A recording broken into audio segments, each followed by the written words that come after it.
नमस्कार साथियों, आप सभी का स्वागत है हमारे समाजशास्त्र चैनल पर। मैं मनीष आपके लिए लाया हूँ 50 प्रश्नों की श्रृंखला। इसमें हम लोग डिटेल एनालिसिस करेंगे और इनके बारे में जानेंगे।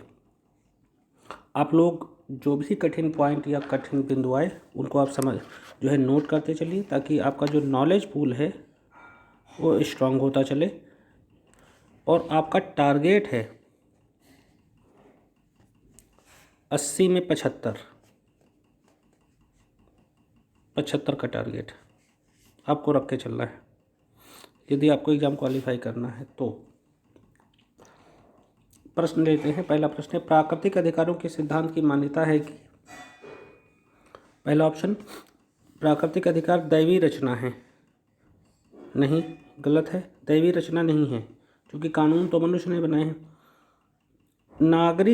अधिकार पूर्व नागरिक समाज से आते हैं। अधिकार नरेश द्वारा मिलते हैं, राजा द्वारा नहीं। अधिकार संविधान द्वारा प्रदत्त हैं। ठीक, लेकिन चूंकि प्राकृतिक अधिकारों की बात करी गई है, इसलिए अधिकार पूर्व नागरिक से आते हैं।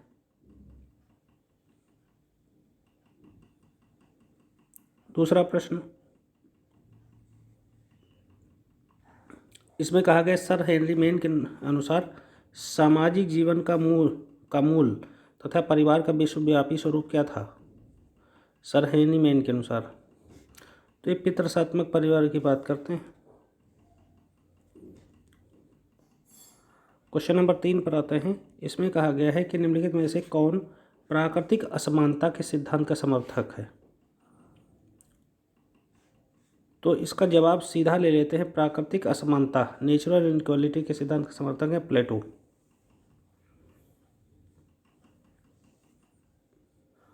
चौथा प्रश्न, J.F. मैक्लेनन के अनुसार सामाजिक जीवन का मूल और सार्वभौमिक या सार्वत्रिक स्वरूप क्या रहा होगा। तो इसमें जो सारे ऑप्शन दिए इसमें ये लिखा है स्वच्छंद संभोग। सामाजिक जीवन का मूल और सार्वत्रिक स्वरूप स्वच्छंद संभोग था। अगला 5वां प्रश्न, इसको मैच कराना है। ऑप्शंस देख लेते हैं।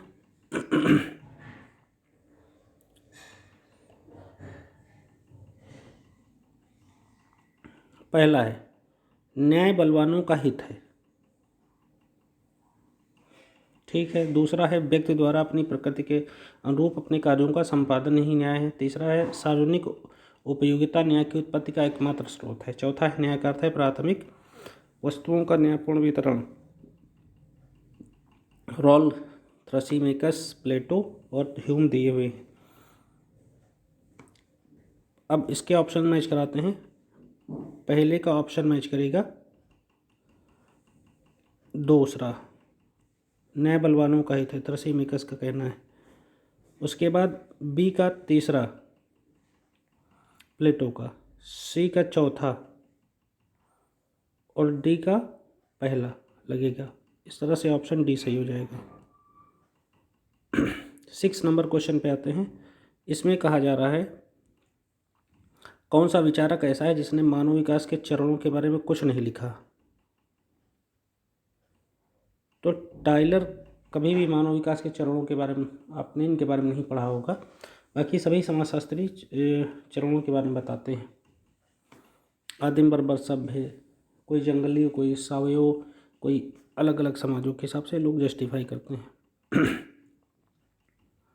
7वां नंबर प्रश्न क्या कह रहा है कि राजनीतिक स्वतंत्रता आर्थिक स्वतंत्रता के अभाव में एक भ्रम है। बहुत अच्छा कथन है। पॉलिटिकल साइंस का बेसिकली कथन है, पूछा गया है लेकिन तो जवाब देना चाहिए। ये लास्की का है, हेरोल्ड लास्की का। ये स्टेट का कंसेप्ट इनका बहुत ही पॉपुलर है। अगले प्रश्न पर आते हैं। इसमें कहा गया है, मैच करवाने के लिए, तो शापिर, मेयर फोर्टिस है, कोल्टिस नहीं, मेयर फोर्टिस नडेल, और हेराल्ड कूपर है, हिल्डा कूपर नहीं, हेराल्ड कूपर। इनको ऑप्शन मैच करवाना है। इनका अध्ययन क्षेत्र क्या क्या है। तो पहले का सही होगा 2, और दूसरे का सही है एक, मेयर फोर्टिस गोल्ड कोस्ट की तेलनसी जनजाति का।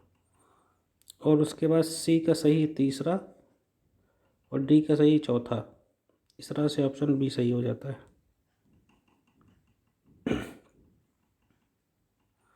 अगला प्रश्न, राजनीतिक जीवन की सर्वोच्च अच्छाई न्याय है। ठीक है। दूसरा, न्याय व्यक्ति को उसका अपेक्षित प्रदान करता है तथा दंड अथवा क्षतिपूर्ति के माध्यम से उसकी त्रुटियों को ठीक करता है। इसका हो गया सही ए ऑप्शन। ए भी सही, आर भी सही और आर ए की सही व्याख्या करता है। अगला 10वां नंबर प्रश्न, 1901 में भारत में नीलगिरी में टोडा जनजाति का अध्ययन किया गया। द टोडा नाम से लिखी ये पुस्तक है, ये किसने लिखी है? इंटरेस्टिंग किताब है, आपको पता होनी चाहिए। ये WHR रिवर्स ने लिखी। नीलगिरी कर्नाटक में पड़ते हैं। अगला 11 नंबर प्रश्न, इसमें कहा जा रहा है भौतिकवादी व्याख्या के माध्यम से मार्क्स ने क्या स्पष्ट करना चाहा है? इतिहास की गति अपरिवर्तनीय है, गलत। समाज के नेताओं द्वारा इतिहास की गति निर्धारित होती है, गलत। मनुष्य की चेतना द्वारा इतिहास की गति निर्धारित होती है, गलत। उत्पादन के साधन द्वारा या उत्पादन की पद्धति द्वारा इतिहास की गति निर्धारित होती है, सही।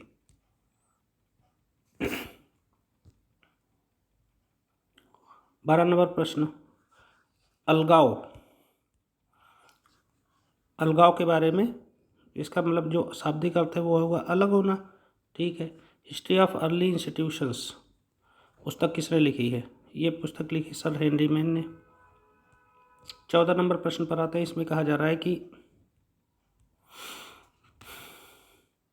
मार्क्स के अनुसार एक व्यक्ति, एक समूह, एक संस्था अथवा एक समाज के प्रति अलगावित एलिनेशन हो जाता है अथवा अलगावित बना रहता है, तो इसको जस्टिफाई करना है। ऑप्शन ले लेते हैं। पहला, अपने कामों के परिणामों अथवा उत्पादन की क्रियाओं के प्रति। दूसरा, उसके प्राकृतिक वातावरण के प्रति जिसमें वो रहता है। अगला, अन्य व्यक्तियों के प्रति तथा इसके अतिरिक्त एक दो तक किसी अन्य सभी के प्रति। अगला, स्वयं के प्रति। तो भैया इस सभी प्रकार के अलगाव की बात करते हैं। अगला 15 नंबर प्रश्न पर आते हैं। 15 नंबर में कहा जा रहा है कि यदि यह प्रश्न उठता है कि कोई विधेयक धन विधेयक है या नहीं, तो उसका निश्चय कौन करता है? लोकसभा का अध्यक्ष करता है। डायरेक्ट आप लोगों ने पढ़ा होगा। अगला, दुर्खीम ने सामाजिक प्रारूपों के वर्गीकरण के लिए किस शब्द का प्रयोग किया है? उसके लिए सामाजिक आकारिकी शब्द प्रयोग किया है, सोशल हिस्टोलॉजी। 17 नंबर प्रश्न पर, असहयोग आंदोलन के एजेंडे में निम्नलिखित में से कार्यक्रमों में से क्या शामिल नहीं था? तो कानूनों की अवमानना करना ये शामिल नहीं था। असहयोग आंदोलन। अगला प्रश्न 19 नंबर पर आते हैं और इसमें कहा जा रहा है निम्नलिखित कथनों पर विचार करिए। तुलना से सामाजिक तथ्यों का वर्गीकरण करना सीखा जाता है। दूसरा, कुछ विकल्पों में से किसी एक को चुनने का काम। तीसरा, निर्णय करने की क्रिया प्रारंभ होती है 1 2 3 तीनों के द्वारा। तुलना अध्ययन यानी रिलेटिव स्टडीज़ के बारे में ये जब जानते हैं तब। अगला 19 नंबर प्रश्न, तो इसमें क्या कहना है कि नहीं लिखी गई है। द कम्युनिस्ट मैनिफेस्टो लिखी है।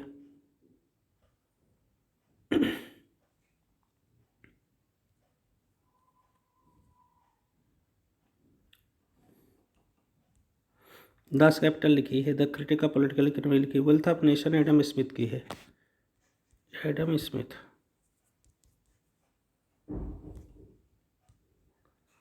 बीस नंबर प्रश्न में कहा जा रहा है जहां अंतर बहुत बड़ा हो वहां तथ्य तुलना से परे हो जाते हैं।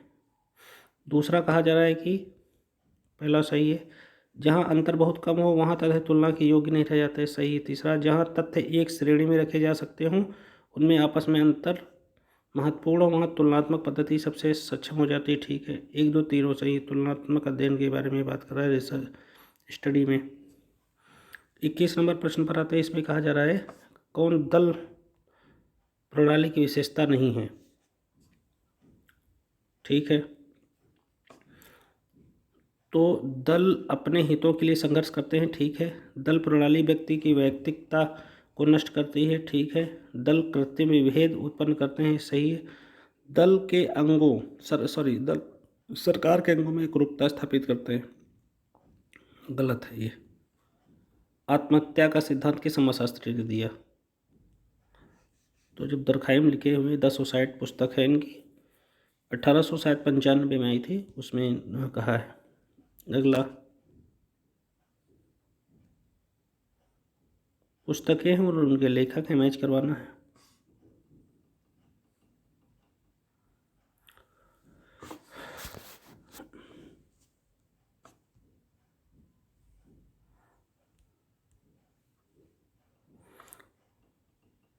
चार्ल्स मेरियर, इनकी पुस्तक है the new aspect of politics, पहले का चौथा। डी का 4 मैच कर गया, तो वैसे एलिमिनेशन मेथड से देखो ये सही हो गया, लेकिन और मैच कराते हैं। बी का तीसरा द न्यू स्टेट, MP फॉलेट। फिर सी का पहला द प्रोसेस ऑफ गवर्नमेंट, और फिर डी का चौथा, सॉरी डी का दूसरा।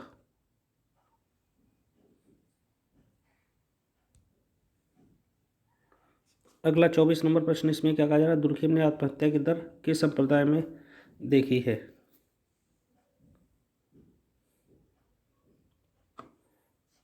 तो ये प्रोटेस्टेंट आप सरल भाषा में ईसाई समझ सकते हैं।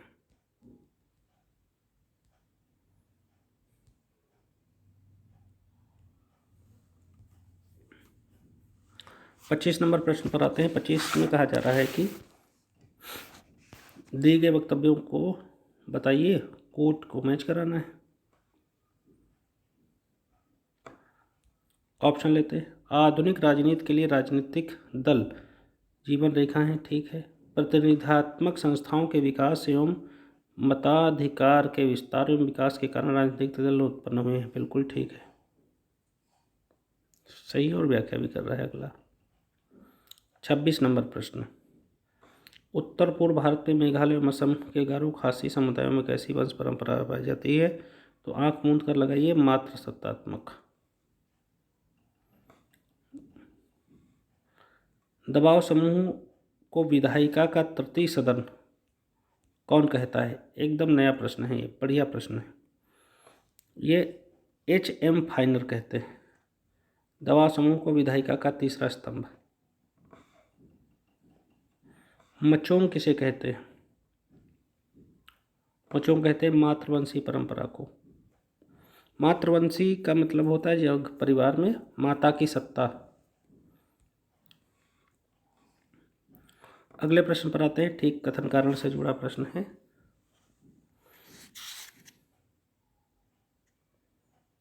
पहले लेते हैं, संघीय व्यवस्था में आवश्यक रूप से स्वतंत्र न्यायपालिका का विधान है। ठीक है। दूसरा, यह केंद्र इकाइयों के बीच उत्पन्न विवाद का समाधान करता है। ये भी सही है। 30 नंबर प्रश्न पर आते हैं। संतान किस कुल का नाम ग्रहण करते हैं? बहुत अच्छा प्रश्न है, एकदम प्रैक्टिकल प्रश्न है। तो संतान माता के कुल का नाम ग्रहण करते हैं। 31 नंबर प्रश्न पर आते हैं। अध्यक्षात्मक शासन प्रणाली में राष्ट्रपति की स्थिति को बताना है। तो व्यवस्था, ये जो है व्यवस्थापिका से यह राष्ट्रपति स्वतंत्र होता है। अंश को क्या कहा जाता है? कच्ची कहते हैं। आपको इसको रटना पड़ेगा, ये कभी आपने सुना नहीं होगा। कच्ची का आधा टा चा, कच्ची कहते हैं। 33 नंबर प्रश्न पर आते हैं। अध्यक्षात्मक शासन व्यवस्था के अंतर्गत, जैसे अमेरिका में है, कार्यपालिका के सदस्य क्या करते हैं? विधायिका दोनों स्तर के लिए हो जाते नहीं, लोकप्रिय सदन के लिए नहीं, किसी भी सदन के सदस्य नहीं होते लोग। अगला, खासी जनजाति में विवाह के नियमों में कैसे भाई बहनों के बीच में विवाह स्वीकार्य है? ममेरे फुफेरे, जिसे मातुले विवाह कहा जाता है। संविधान सरकार के निरंकुश कार्यों को सीमित करता है। बहुत अच्छा कोटेशन है, ये कहा है डायसी ने।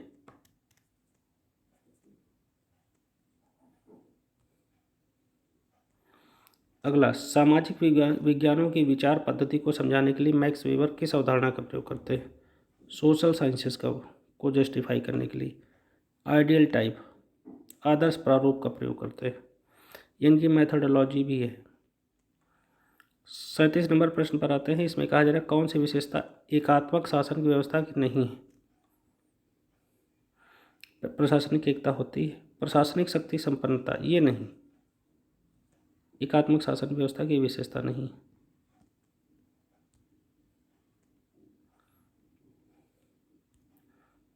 अड़तीस, मैक्स वेबर का आदर्श प्रारूप का क्या अर्थ होता है? ये विशिष्ट होते हैं। 39 नंबर पर आते हैं। सविनय अवज्ञा आंदोलन के अनंतर गढ़वाल पलटन के जवानों ने जिस स्थान पर प्रदर्शनकारियों पर गोली चलाने से इनकार कर दिया था वह क्या था? पेशावर। पेशावर आजकल कहाँ है? पाकिस्तान में। आदर्श प्रारूप के बारे में क्या सत्य है? ये वेबर के द्वारा दिए गए हैं, ये तो पता ही है, अभी प्रश्न में आ चुका है। तो यह एक मॉडल की तरह है, यह दिमागी तौर पर बनाई गई एक विधि है। इसके आधार पर वास्तविक स्थिति अथवा घटना को परखा जा सकता है। बिल्कुल ठीक है। किसी घटना का इसके आधार पर क्रमबद्ध तरीके से चित्रण किया जा सकता है। चारों विकल्प ठीक है। इंडिया डिवाइडेड राजेंद्र प्रसाद की बुक है। अगले प्रश्न पर आते हैं। आदर्श प्रारूप के बारे में सत्य कथन को इंगित करें। यह सामाजिक यथार्थ को किसी व्यक्ति परख पूर्वाग्रह के बिना परखता है। इसमें यही सही है। इसमें व्यक्ति को अपने मूल्य शामिल होते हैं, ये नहीं, अपने मूल्य नहीं, न्यूट्रलिटी में देखा जाता है। अगला, उद्देश्य प्रस्ताव। उद्देश्य प्रस्ताव जवाहरलाल नेहरू ने प्रस्तुत किया था। आदर्श प्रारूप के बारे में सही कथन फिर इंगित करवा रहे हैं। एकदम आदर्श प्रारूप पे ही पागल हो गया है क्वेश्चन पूछने में।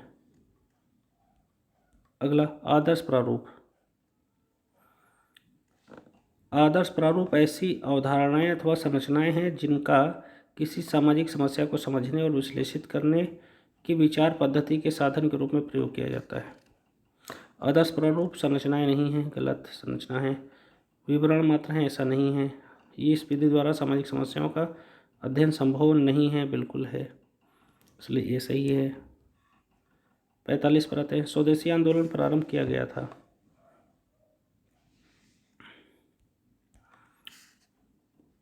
तो ये बंगाल विभाजन के ठीक बाद 16 अक्टूबर को बंगाल विभाजन हुआ था, उसके ठीक बाद ये हो गया था।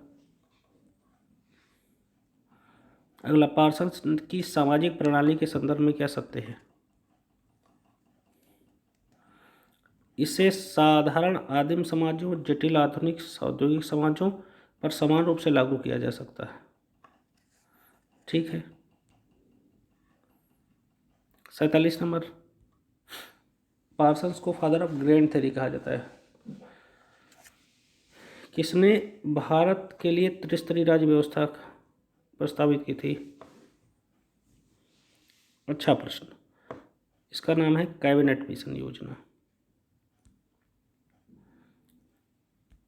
अगला प्रश्न है 48 नंबर, पार्सन्स की सामाजिक प्रणाली के क्षेत्रों, सोशल सिस्टम के क्षेत्रों के क्षेत्र में इससे पूर्ववर्ती योगदान के 3 मुख्य विचारधाराओं में बांटा है, ये क्या हैं? तो भाई ये हैं उपयोगितावादी, ये है प्रत्यक्षवादी, ये है आदर्शवादी।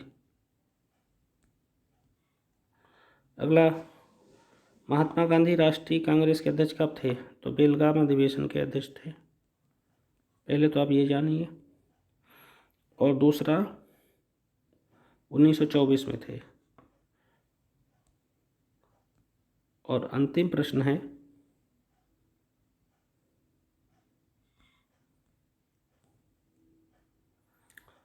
सबसे पहले प्रत्यक्षवाद शब्द का प्रयोग किसने किया है? तो प्रत्यक्षवाद शब्द का प्रयोग किया है ऑगस्ट कॉम्टे ने, और इसे वैज्ञानिक ढंग से प्रस्तुत किया है। इसमें अनुसंधान के साथ साथ उसका रिव्यू करने की भी बात की है। अनुसंधान, निरीक्षण, परीक्षण, तुलना, 4 बिंदु इसके अंतर्गत रखे गए। तो डियर फ्रेंड्स, इस लेक्चर में हम लोगों ने 50 प्रश्नों पर डिटेल बातचीत की है। आप लोगों को यदि हमारा लेक्चर पसंद आए तो इसे शेयर, सब्सक्राइब, लाइक ज़रूर कीजिए। आज मेरी तबीयत थोड़ा ख़राब है, इसलिए एनर्जी स्लो थी एग्जाम में, लेक्चर में, तो इसलिए आप लोग उसे पूरा सुनिए। जो प्रश्न कठिन है उन्हें नोट करिए, और किसी को पेड ग्रुप चाहिए तो हमारे गिवन नंबर पर कॉल कर सकता है। Thank you very much.